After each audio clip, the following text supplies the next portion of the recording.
Hey guys, my name is Michael, otherwise known as Shell the Alchemist, and I'm gonna bring you guys my very first Magic the Gathering video. And it's gonna be a CDH tech deck on my favorite deck, Blue Farm. As you guys see, I named my specific variant Black Girl and Zombie Magic. Um, I think it fits a little bit. First, I'm gonna go over kind of like my philosophy with the deck and how I built it and what I'm going for, and then we'll go over some of my card choices to help facilitate that plan. I'm essentially playing Roxai with white. I really love Roxai. I really love the deck. I love playing it. I have so much fun, but sometimes you get stuck, and I'm not at the level of player yet to be the most optimal Roxai player, so I need a little bit of a white handicap with a Grand Abolisher and Silence and stuff like that to help me get through the win. So very turbo blue farm list. I'm looking to win turn 2, turn 3, maybe turn 4. And also we can just grind out and win whenever we want. Do the mid-range thing, right? So I'm not going to go over every single deck, every single piece in the deck.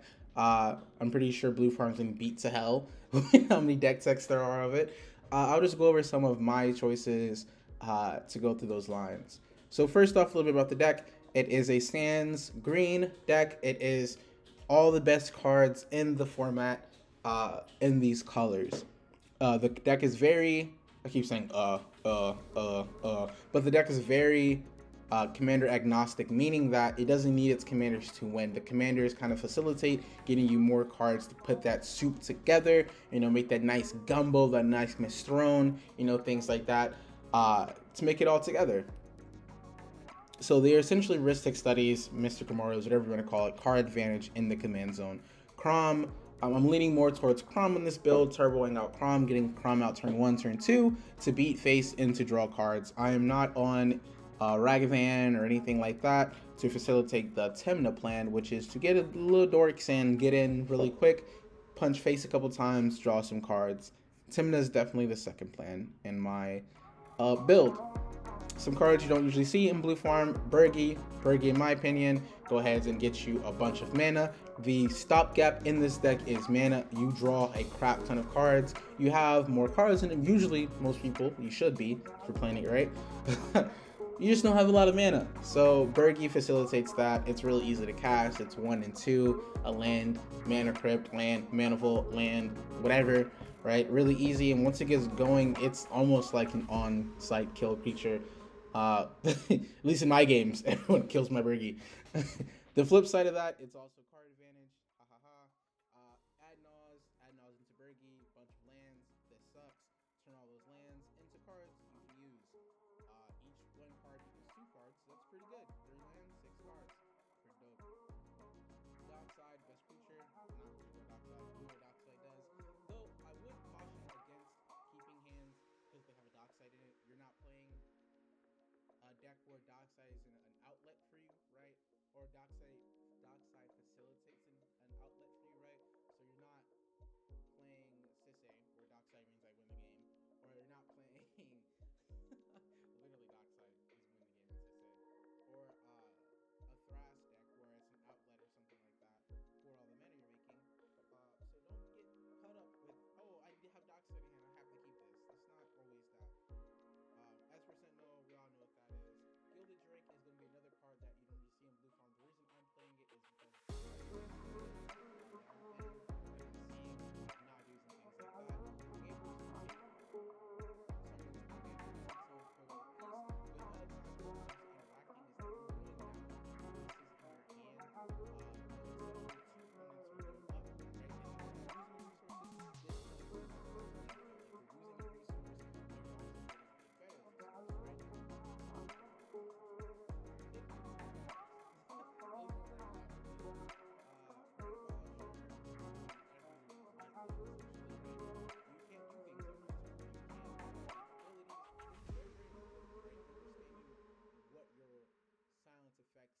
and what your opponents can do while they're under these effects, right?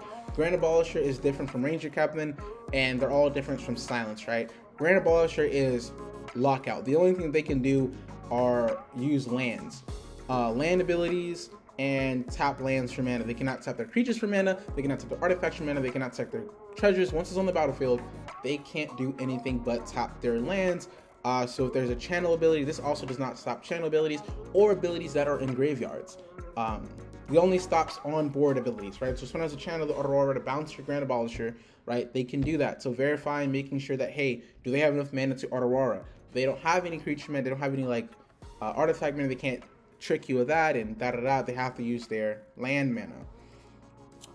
Ranger Captain is only for non-creature spells, so they can still endurance you, they can still oppo you, they can still do a lot of things to mess you over winning the game.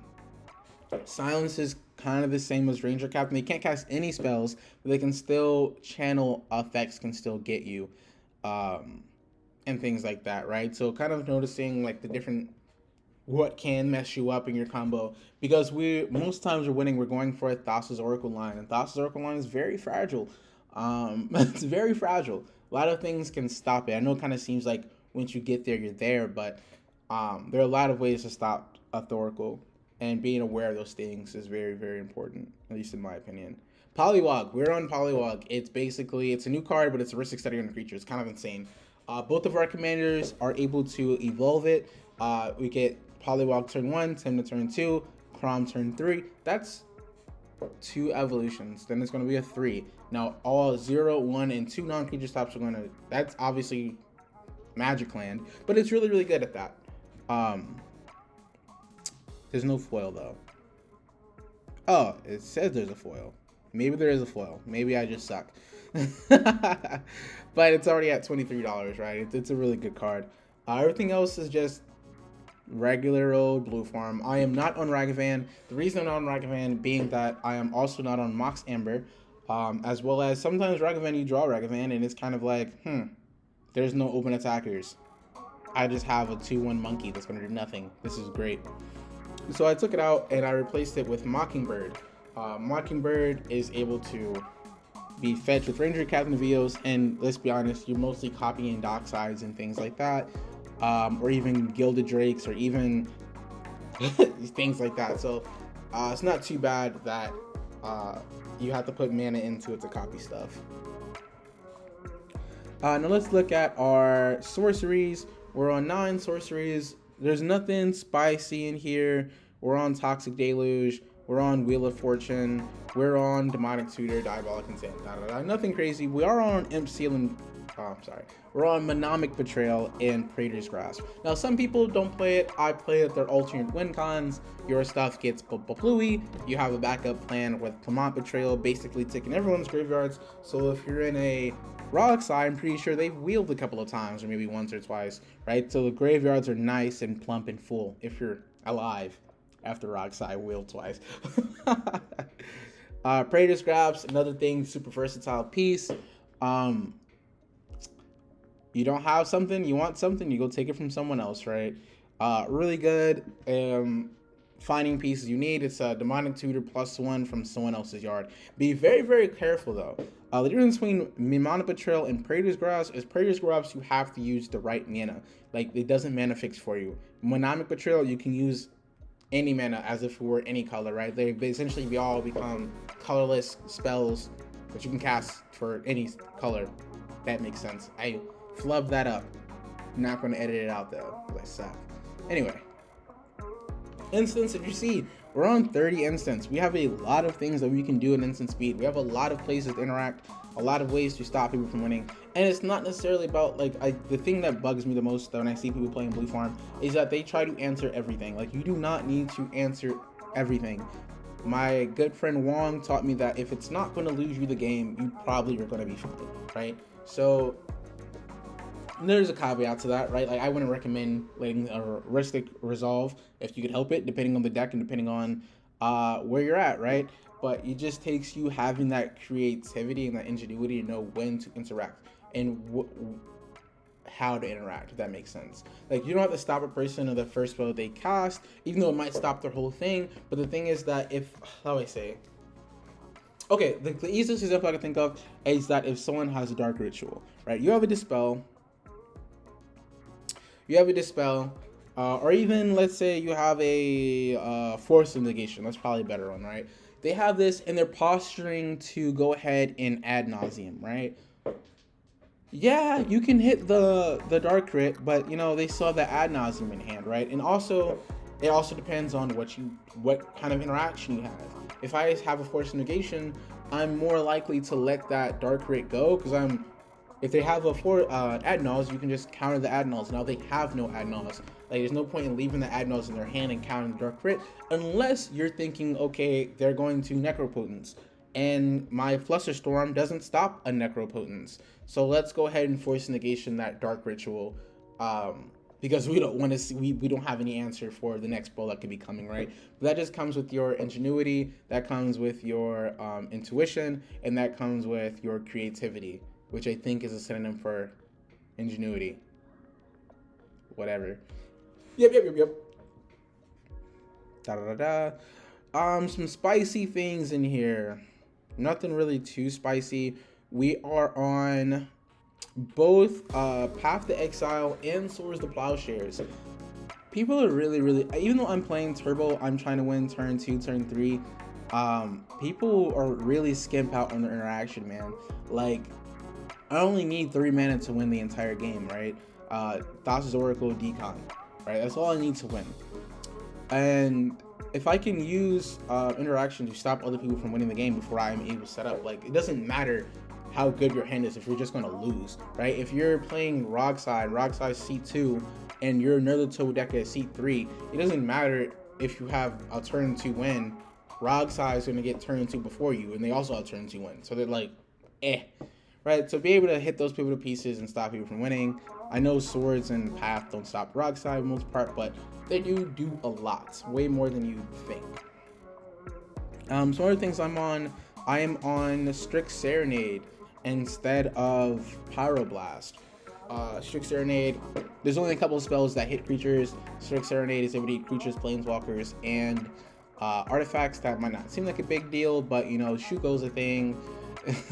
You know, Shuko is a thing, as well as Basalt is a thing, as well as Tezzeret is a thing, and not having to waste my very important all-around global counter spells, your Pact of Negations, your Force of Wills, your Mind Break traps on creatures. I'd rather spend 1 mana, sure, and boom, you got it.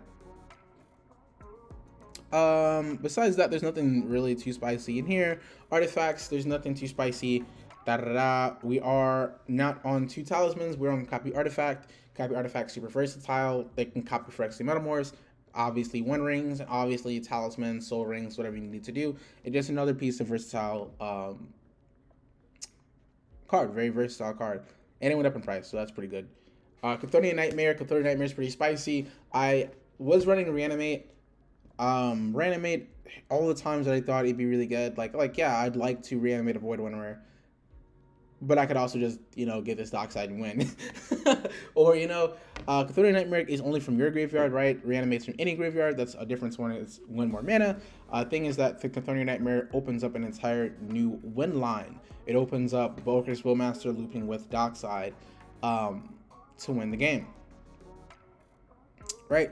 So opens up another line that isn't super dependent on can win through Dranith, right? You're not worried about that. You can just go ahead and Chthonian Nightmare and loop your creatures, It wins through a lot of graveyard hate. And things like, well, graveyard hate being like graveyard recursion and things like that. Casting from graveyard, that's what I mean, sorry. But yeah, opens up a lot of lines. I'm really excited to be able to play it more. And kind of trick the table because a lot of times Brewer's Advantage is a really good thing. Blue Farm has been played to death, has been played a lot, been this and that. And so people a lot of times think they know exactly what you're going to do, exactly what you're going to go for. Having that little bit of spice in there really helps with games, especially if they think they have the interaction that, you know, they need. They're like, oh, okay, cool, we need like Brain Freeze, right? Okay, we can counter the Brain Freeze, we can counter the Tainted Pact, this and that. Oh, can you counter an enchantment going off over and over again? Probably not. Good to go. Lands, there's only 2 spicy lands that we're playing. We are playing Mount Doom. It's pretty free, dude. Like, in my opinion, it's pretty free. We're on Badlands. We're not on Blood Crypt for our shock land. but we're never ever really going to search up Blood Crypt in the first place. And we have all our other fetchable lands. We're not missing out on that. Mount Doom is a board wipe. It's a board wipe. And maybe one day someone's going to forget that it's there, and they're going to go one on Adnos and you kill them. But it's a board wipe. And also Cavern of Souls, because even though Tymna, we're not really trying to cast Tymna. Tymna is a human. Cavern of Souls on human is sick, right? We have our Esper, that's a human.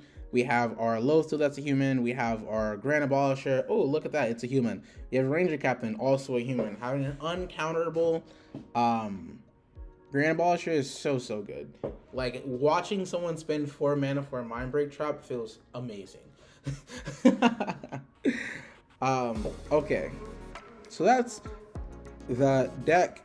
That is the cards. Everything else is pretty much Carbon Blue Farm. I'm gonna come back. I guess you guys don't really know that I'm gonna leave, but I am going to be back, and I'm going to we're gonna goldfish together a little bit. We're gonna goldfish together.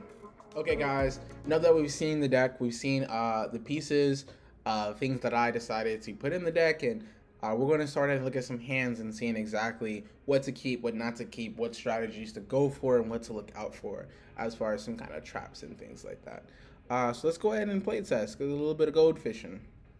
Discard. Huh. That's pretty sick hand. The main thing for me when it comes to picking hands and things like that, or of any deck, is kind of like you have to be kind of creative in what you can do. This one's pretty a kind of a no-brainer. We have so many things. We have a turn 1 Crom. We have a turn 1 Tymna. We have a turn 1 Tymna with a turn 1 Fish. Or we can do a turn 1 Crom, turn 2 Fish. We can do a lot. So this is definitely going to be a keep, right? So this is kind of what kind of hands that I'm looking for, right? You're looking for some kind of draw advantage, or to try to turbo out your commanders to get that draw advantage that way. And at that point, you're going to be looking for some kind of pieces to start winning the game, right? So in this hand, there's nothing really in here that says, hey, we win the game. We do have a Ranger Captain that can get that Mockingbird, but it really depends on what's going on. So this hand is definitely going to be a keep. We're going to, even if like first seat, this is probably be a keep. Gemstone. Now we're probably going to sit here and pitch a land, right? We'd have to pitch.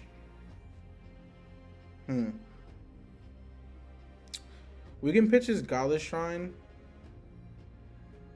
All right. The reason being, one, it costs 2 life to play. Another one, the Arid Mesa can go get a Tundra, right? Get that blue, or it can get a Scrubland. It would be less life and deck thinning, right? So less cards in the deck, less life you have to pay to get it. This and that. And the first draw is going to be a Talisman of Dominance. So I don't usually like to go past turn 3, essentially just because there's so many factors in Commander that it's kind of like pointless at that point, right? A lot of the times what I'd like to do if I'm playing Sisay or something like that, I always go through the entire lines to kind of see how to play the deck, right? Because I think the first thing you should do when you're playing a deck is, how do you win? How are we winning? How are we going to win? And everything else kind of comes to the wayside after that.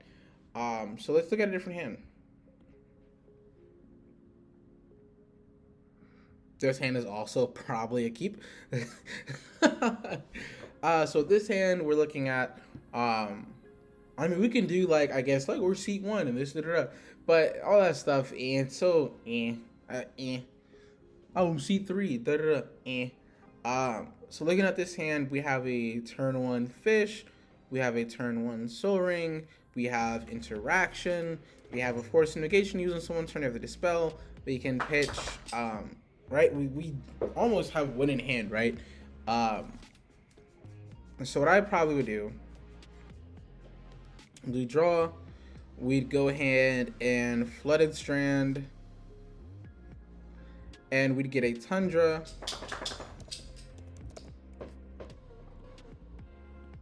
and we'd play our Fish, right? This also depends on seat, right? If I'm like seat 1, I'm obviously playing the Fish. Seat 2, playing the Fish. Seat 3 or 4, it just depends, right? Depends on what decks we're at, like how many pieces have they put out already when we're gonna play the fish, right? So essentially, most times you're gonna play fish turn one. Turn two, we're gonna pay for fish. We're gonna draw. We're gonna play a land, and we're gonna play the soaring. Because if they have a fish pack or something, they're gonna see, oh crap, well fish is at least gonna stay around for the turn. That will kind of encourage people to start doing things, this and that. We still have interaction. And we're gonna be drawing cards. We don't know how many cards we're gonna be drawing, right? But like, yeah, we might draw a couple, right? And then we see, boom, we get a risk study. We're probably winning this game, right? Because we don't pay for the fish anymore.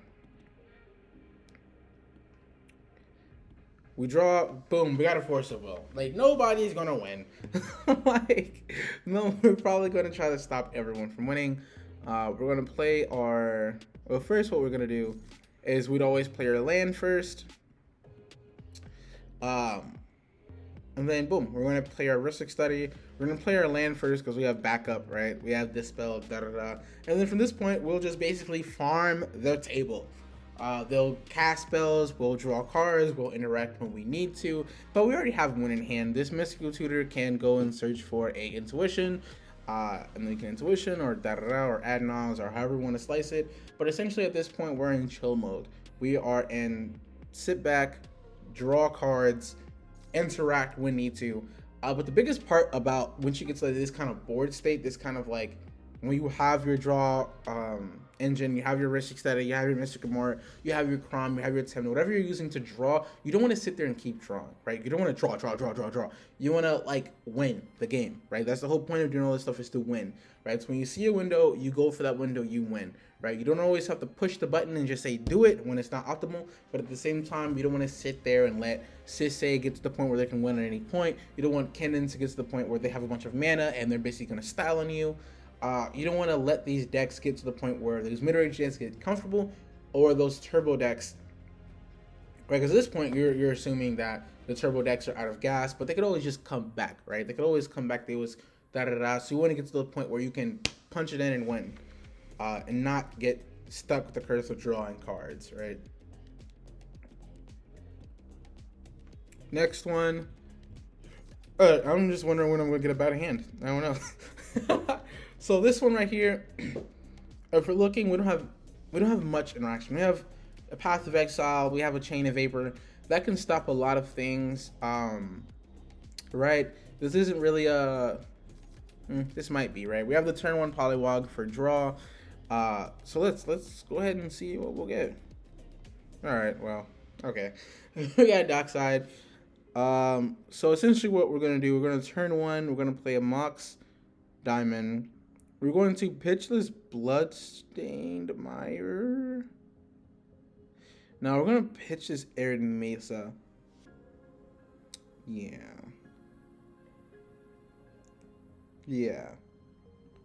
Let's do that. Let's play this Balance Tomb. And let's go out and get out a Polywog. Right? Polywog's really good. As we've already seen, it's a Ristic Study, right? So we're going to draw engine going. Turn 2, we're going to draw. Wow, we got Intuition. Huh. Nice. Bloodstained Mire, we're going to go ahead and get a Underground Sea, and then we'll play Timnot. We'll involve the Polywog. Underground Sea. We're going to cast Timna. Let's make sure we're losing our life. Cast Timna. Evolve trigger. This will be a 2/4, probably big enough to smack it anywhere. And then we'll lose life, draw a card. Boom, Lotho. And then from like this point, it's kind of hard to keep on goldfishing, right? Especially in this deck, because you don't really know like where your interaction is gonna go and this and that, and how much mana you're gonna have open. And you're pretty much always playing in Magic Fairyland, like Magic Super Good Land, whatever.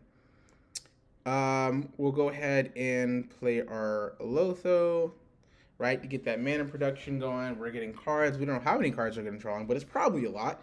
It's probably a lot more cards than we have now. But yeah, that's kind of like how the deck works. Let's do one more hand.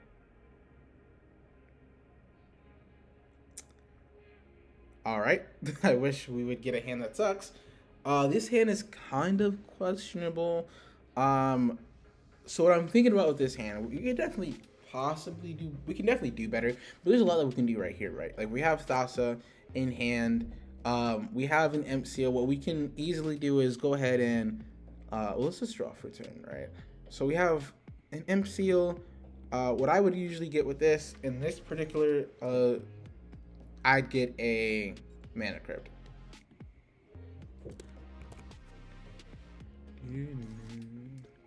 Get a Mana Crypt, draw a Mana Crypt, play a Mana Crypt, tap Mana Crypt for an Arcane Signet. We can Gala Shrine, and we can do a couple of things here. This is very, not looking at it's kind of meh, but we can get Tim out turn 2. We can also, if there's something juicy to copy with the Arcane, not copy artifact, we can do that as well. But yeah, let's just cast him now. Also, there's the Phyrexian Metamorph that's also in line turn 2, so there's something really sick or dope that we can copy. So when turboed out a commander that's really useful, we could also use this Phyrexian Metamorph. That's why it's kind of hard to do these gold fishing, because like you don't really know what's on the board, what's going on, right? But this is definitely a hand that I would keep, right? Let's try to find a bad hand. All right, this hand is pretty not that good, right? So we do have interaction. We have our Strict Serenade. We have our Mount Doom. We also have the potential for a turn 2 Smothering Tithe, and also we have the potential for a turn 2 Crom. So essentially, we'd play the Steam Vents, we play the Manifold, we draw, we'd play the... Now, this is turn 1, not having any interaction or anything to do. Turn 2, just playing Crom, again, not having interaction or anything to do, but we have Crom out. All right, we're going to lose some life. We're going to be hopefully drawing some cards here, right? And now, at this point, we're going to be chilling. We're going to have interaction. We're going to play that. We're going to have interaction. We're basically going to be chilling. We're going to be sitting here letting us draw cards, and as well as interacting when we need to. We have 3 forms of interaction right now. We have the Strict Serenade, we have the Dispel, and the Necropotence. In this one right here, we're essentially just going to be farming the table, right? Give us resources. Give me things to do. Give me things to stop you, this and that, right? We'll get to the Scalding Tarn, or whichever. We'll play the Smothering Tithe, and then from that point, it's really just literally farming the table. This is where I like to get to the point where having a Smothering Tithe, having a Crom, having a Ristic Study, basically whenever your opponent does something, they are giving you resources, they are giving you advantages, you are farming them. Let's get a bad hand, please.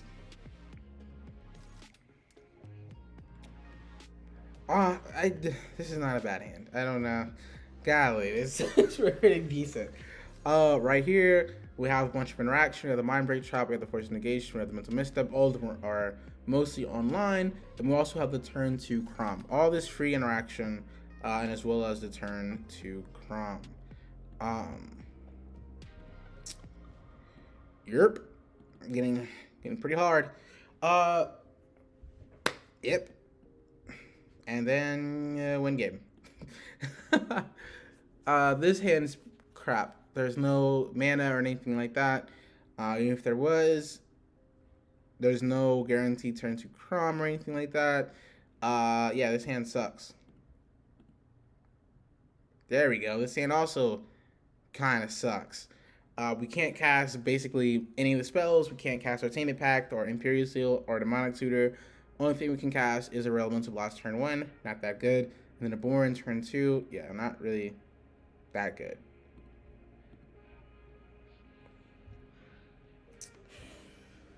This one is very interesting. But this is pretty pod dependent. Some people might say it sucks, but having that Flusterstorm up, also been able to Dark Red into Orcish Bowmasters is pretty hot. Alright. Or even, now we see what we drew. We can Orcish Bowmasters, boom. We can Dark Crit into Orcish Bowmaster and to Demonic Consultation into something, right? Maybe into, I don't know, man, Mana Crypt or something. If we were to do that, we Dark Crit, 1, 2, 3, 4, 5, 6. And we go until we get a mana crypt. Do we die? I normally would never decon like this because it's too risky, and you know, sometimes you just get rid of your entire deck and then you just look sad. Right? But if this were to work, essentially what we'd have, and sometimes you do have to make those risky plays really depending on pod, but we'd have tremendous advantage right now if this ends up working out. Like if our mana crypt isn't the absolute last card in our deck, you know? Oh gosh. Please? Please? Pretty please? Oh, we never really seen any win cons go either, so we're probably alright. Oh my gosh. Oh my gosh, spoke too soon. Oh, there we go. So all these cards go into exile. Oh wait, yeah. Move to exile. Move to exile. Crazy. So the reason I did that, what I was hoping to accomplish is, I will have a Orcish Bowmaster. I'll have a 1/1 Orc army. Alright. And then we have the Mana Crypt. Boop. Cabin of Souls, name human. And we'll go ahead and cast Timna. And then we'll be able to draw 2 cards. With 20 cards left in our library. I guess I didn't draw for turn. But then boom, boom. Oh god, this is looking awful. What's even in our deck? Okay, we have Thassos, we have Savines, we have Necro. Chromox Mockingbird. Yep. And that's the video.